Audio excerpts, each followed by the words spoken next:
সবচেয়ে জনগুরুত্বপূর্ণ আমাদের নির্বাচনী যে প্রতিশ্রুতি বা অঙ্গীকার সে অনুযায়ী আমরা আজকে এই খাল যে পুনঃখননটা হচ্ছে এটা একটা চলমান প্রজেক্ট, এটা আমরা দেখতে এসেছি। এটা প্রথম পেজটা শেষ হতে ডিসেম্বর মাস লাগবে। তবে এটার যে বেনিফিট আমরা যেটা নিতে পারবো সেটা হলো আসল। এই বেনিফিটটা নিতে গেলেও কিছু চ্যালেঞ্জ আছে। এই কাজগুলো আমরা আমাদের যে মন্ত্রণালয়, এই মন্ত্রণালয়ের মাধ্যমে আমরা সমন্বয় করব এবং এলাকাবাসীর প্রয়োজনে আমরা খুব দ্রুত চেষ্টা করছি যে আমাদের মন্ত্রণালয়ের পাশাপাশি স্থানীয় সরকার মন্ত্রণালয়কে অ্যাড করে আমরা যেন পাশে ড্রেনের ব্যবস্থা বা সুয়ারেজ লাইনের ব্যবস্থা আমরা করে দিতে পারি। খুবই জনগুরুত্বপূর্ণ বিদায় আমরা আজকে সবাই এখানে এসেছি। আমাদের প্রাইম মিনিস্টার জনাব তারেক রহমান তিনি ইতিমধ্যে 180 দিনের যে প্রোগ্রাম, আমরা খুব দ্রুত সময়ের মধ্যে কিভাবে এগুলাকে আমরা দৃশ্যমান করব সেই দিকেও আমরা নজর দিয়েছি। খাল খনন কর্মসূচি এটা একটা বিপ্লব, একটা আন্দোলন। প্রেসিডেন্ট যে এই আন্দোলনটা শুরু করেছিলেন, মাঝপথে এটা অনেক বাধা বিপত্তির মধ্যে পড়ে। একটা স্বনির্ভর বাংলাদেশ গড়তে হলে আমাদেরকে এই কঠিন চ্যালেঞ্জ হাতে নিয়ে সামনে এগিয়ে যেতে হবে এবং এই কঠিন চ্যালেঞ্জটাকে আমরা ধারণ করি জনস্বার্থে, জনগণের প্রয়োজনে, জনদাবি। আমরা সেই দিকে বিশেষভাবে নজর দিয়েছি।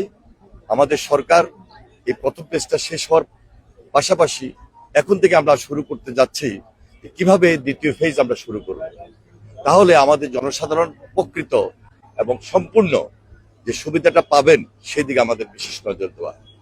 আজকে আমাদের প্রতিমন্ত্রী সাহেব উনি এসেছেন, আমাদের সচিব সাহেব এসেছেন, আমাদের এক্সপার্ট টিমের যারা রয়েছেন এই মন্ত্রণালয়ে তারা রয়েছেন এবং বিশেষ করে বাংলাদেশের সশস্ত্র বাহিনী ওনারাও আমাদের সঙ্গে সর্বাত্মক সহযোগিতা করে কাজ শুরু করেছেন।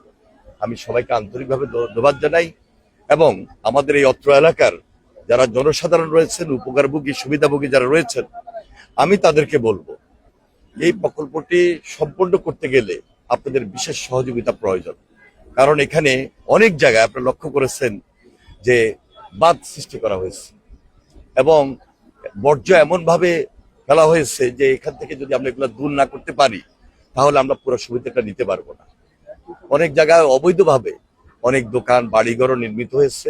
সবকিছু মিলে আমাদের জনস্বার্থে সবার সঙ্গে আলোচনার সাপেক্ষে পাশাপাশি আপনাদের সহযোগিতার মাধ্যমে আমরা সবকিছু নিষ্পত্তি করতে চাই, সমন্বয় করতে চাই এবং সম্পূর্ণ উপকারটা নিতে চাই।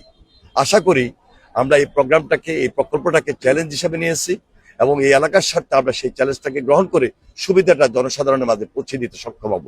সবাইকে অসংখ্য অসংখ্য ধন্যবাদ। আশা করি হবে না বিদায়ে আমরা জনস্বার্থে খুব গুরুত্ব দিয়েছি।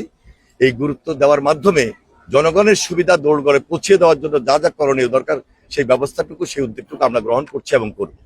আমরা সুফল আসবে বিদায় এই কাজটুকু আমরা অব্যাহত রাখবো এবং এই জনসাধারণের প্রয়োজনে আমরা গুরুত্ব দিয়েছি। জনগুরুত্বপূর্ণ এই প্রজেক্ট এবং এটা আমাদের কঠিন চ্যালেঞ্জ নিয়ে আমাদেরকে মাঠে কাজ করতে হচ্ছে। ইনশাআল্লাহ অদূর ভবিষ্যতে আমাদের যারা এখানে নির্বাচিত আছেন, আমাদের মাননীয় সংসদ সদস্য জনাব বাবু গর্ষচন্দ্র রায়, ওনার সঙ্গে আমার কথা হয়েছে।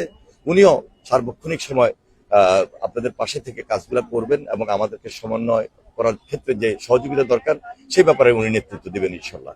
আমি সবাইকে আন্তরিকভাবে মোবারকবাদ জানাই এবং ধন্যবাদ জানাই সকলের। এটা শুধু কেরানীগঞ্জ না, এটা সারা বাংলাদেশে আছে। এই যে একটা কঠিন চ্যালেঞ্জ যে কথা বলেছি, এই চ্যালেঞ্জ নিয়ে আমাদেরকে আগামী 5 বছর